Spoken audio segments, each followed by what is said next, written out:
आज हम पदोन्नति यानी डिमोशन की बात करें।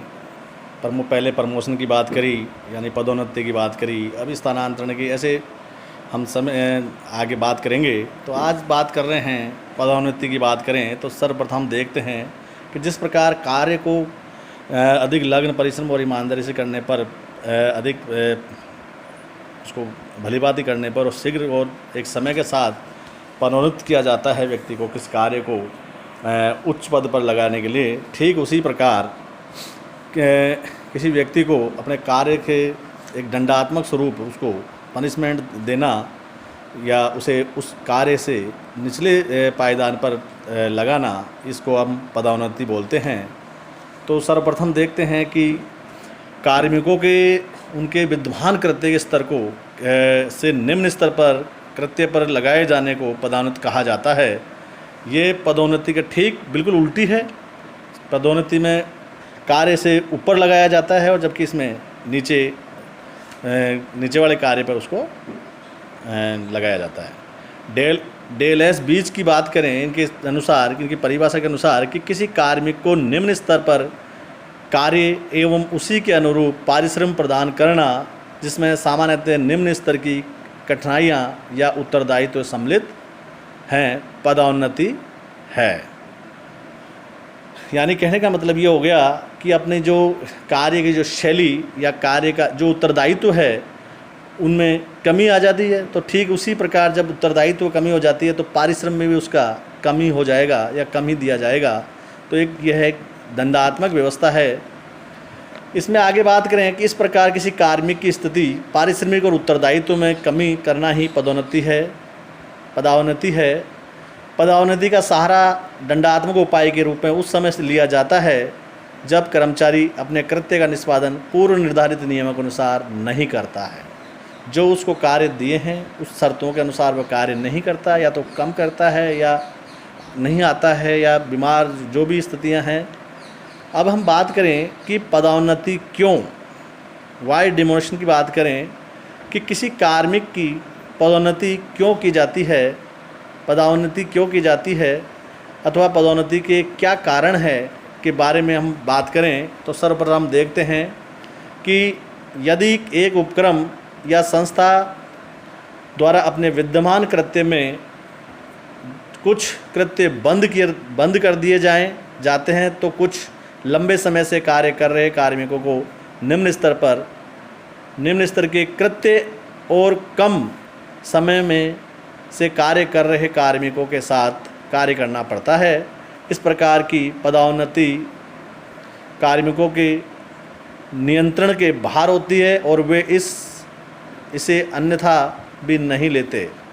नंबर बात करें 2 कि पदोन्नति का एक अन्य कारण ये हो सकता है कि कोई कार्मिक अपने वर्तमान कृत्य को अपनी अयोग्यता या अक्षमता के कारण ठीक ढंग से निष्पादन करने में उसे कठिनाई हो रही हो। यानी मान लो उसको कोई बीमारी हो गई हो, या जैसे मान लो कोई जैसे रेलवे में स्टेशन मास्टर को अगर मान लो दिखाई नहीं दे तो उसे अन्य पद पर लगा दिया जाता है। उच्च पद पे तो लगाएंगे नहीं, इससे उसको किसी एलडीसी यूडीसी पद पे उसको पदोन्नत कर देते हैं, जिससे उसके कार्य में और उसके वेतन पर फर्क पड़ता है।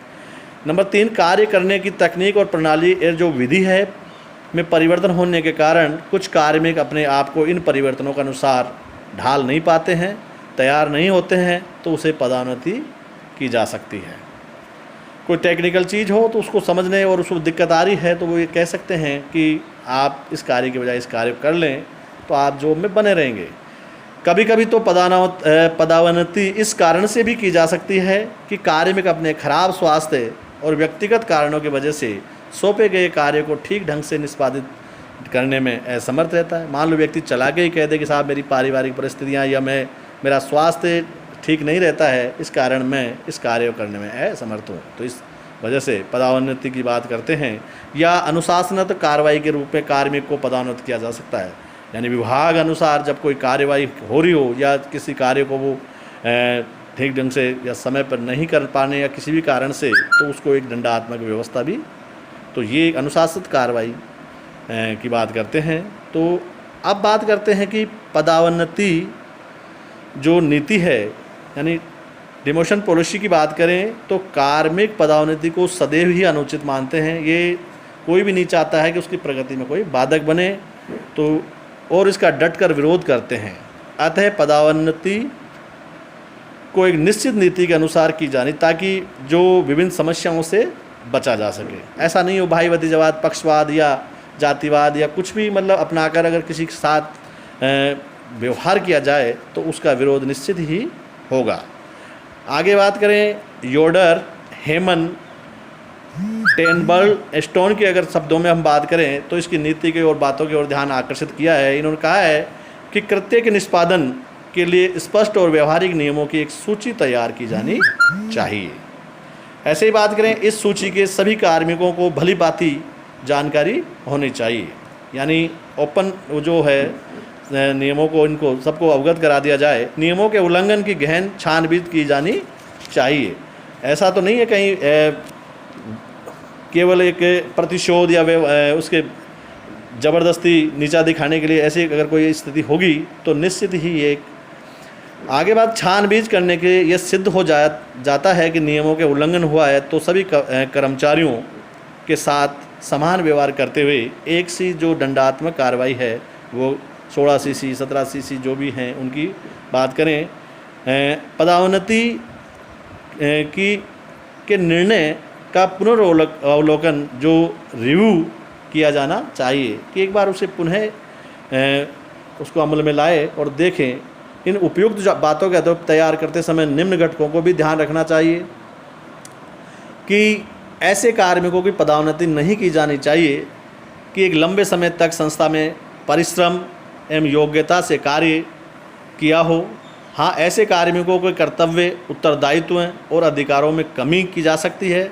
उन्हें अन्य कार्मिकों को सौंपा जा सकता है।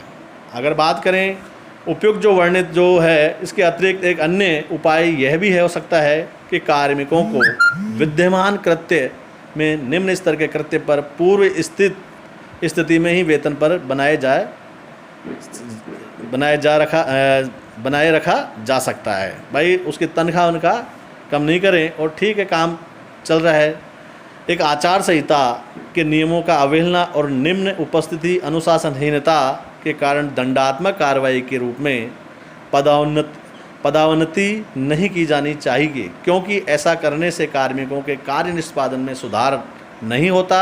ऐसी परिस्थितियों में अनुशासन एवं प्रशिक्षण के द्वारा कार्मिकों को सही मार्ग और प्रशस्त किया जा सकता है। अगर मान लो कोई बात है तो उनको नई चीज़ है, नहीं समझ में आ रही है, तो ट्रेनिंग के माध्यम से उनको उस कमी को पूरा करवाया जा सकता है। ये कोई आधार नहीं है कि साहब इसको पदोन्नति कर दो जो इसको तो, क्योंकि जो संस्था में इतने दिनों से कार्य कर रहे हैं या काफ़ी ज़िंदगी हो गई जिनको करते हो, किसी 58 साल के व्यक्ति को कहे कि आप ये कंप्यूटर सीखिए या इस पे आप ये काम करिए वो काम करिए, तो ये उम्र के साथ सीखा जाता है।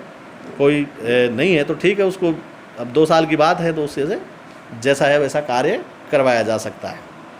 पदोन्नति के कारण कार्मिकों को विभिन्न आवश्यकताओं, विशेषतः सामाजिक एवं स्वाभिमान की बात करें, आवश्यकताओं को पूरा नहीं कर पाता। परिणाम स्वरूप उससे आत्मग्लानि और हीन भावना जागृत हो जाती है।